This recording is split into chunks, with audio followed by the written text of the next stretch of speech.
G'day everyone, it's Mark Fernandez and Ginger here today, and we are on our way to the beach this morning. We are going to, though, today be installing the rear awning on the back of my ute, my truck, Zara the Navara. So we're going to do that today, and you can watch and get some ideas, and yeah, it's going to be a good time. So let's get stuck into it. So guys, we've got a couple of options with how we can install the brackets today. At the moment, it's looking like the best option is to use these bolts here and to back out that bolt and put the mount underneath it. So that's kind of how we're thinking doing it at this point. So as a little bit of a refresher, what we're looking at is, this is our bracket that we'll be using.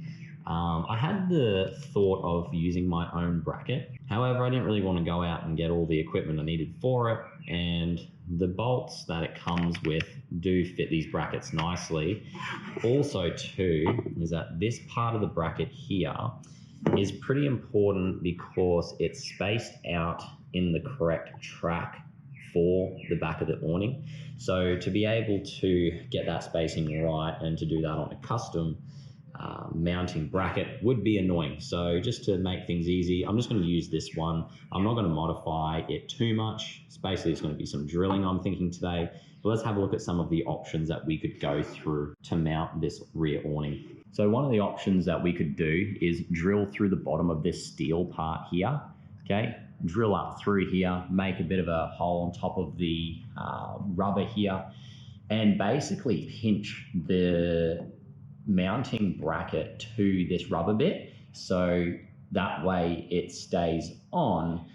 But then we're drilling holes into this, and that's going to be a problem in itself because it's going to take time, and that steel is quite thick as well. So what we're going to do instead is we're going to try back out this bolt here, okay, which does hold the rhino rack top to this mounting bracket. Back out that bolt, put the mounting bracket for the awning through that bolt there and tighten it up to try and pinch the mounting bracket to it. One of the advantages is doing it that way is that we will be able to keep the height of this awning relatively low. We'll be able to make sure that it's not sitting too high and getting caught up in the wind, and it's staying relatively low. Okay, which is going to be important so it's not dragging too much wind, costing us more fuel economy than we need to. So I'm just going to go hands-free now so you can see exactly what I'm doing for the install. So the plan is to back this bolt out and to basically get that mounting bracket underneath there so that we can set up our awning across the top here. So let's get stuck into it.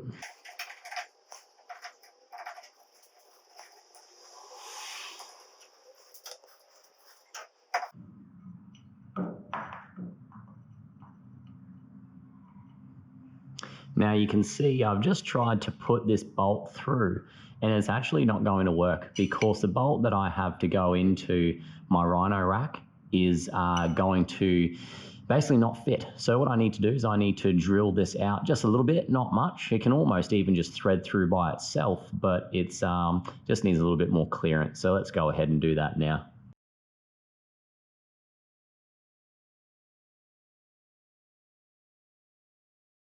So now let's just test to see if that bolt will go through. And yep, and it works through perfectly. So we'll we'll put that up now. So let's go for it.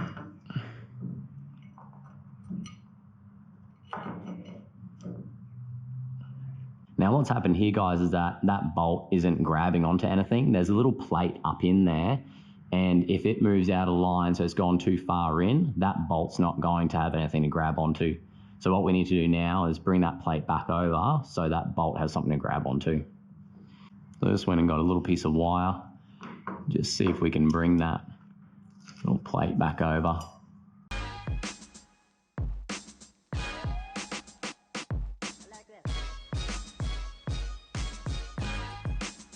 A few moments later.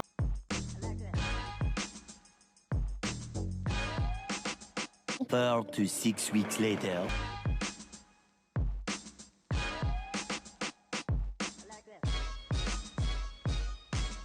One eternity later. Well guys, that took a lot longer than I thought, but in the end we got there. So putting the wire through and making sure that that nut is in the right place took quite some time to line up the bolt to it. I just need to tighten up this bolt now before putting on the awnings and getting the bolts on the tracks for the awning.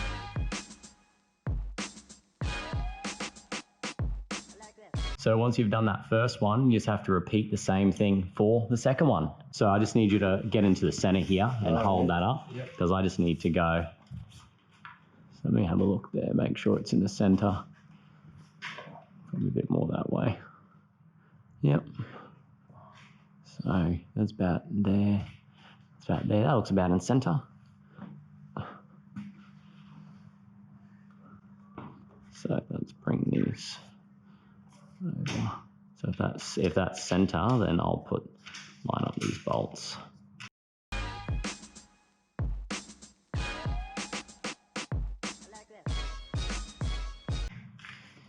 All right, thanks.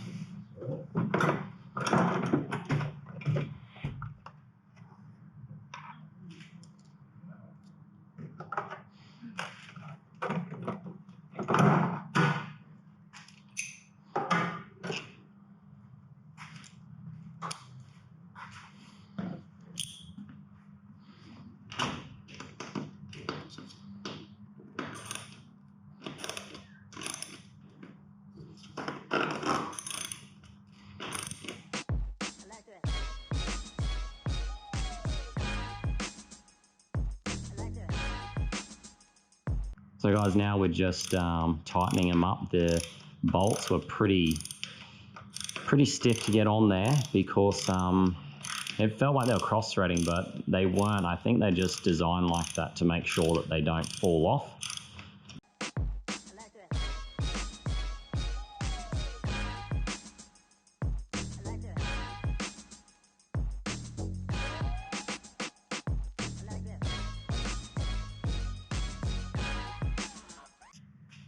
Alrighty guys, that was a bit of hard work to get that the nut straight and then also to get the bolt on. So in the end, what was supposed to be probably a 20-minute job ended up costing me a little bit more time than I would have thought. So we got it in now and it looks good. It's on there pretty sturdy. That's not coming off anytime soon. One thing that I did like, and I would have normally cut this part off just to clean it up a little bit. However, I'm thinking I might have a use for these holes here. I'm thinking maybe something like a little work light coming off the side would be nice.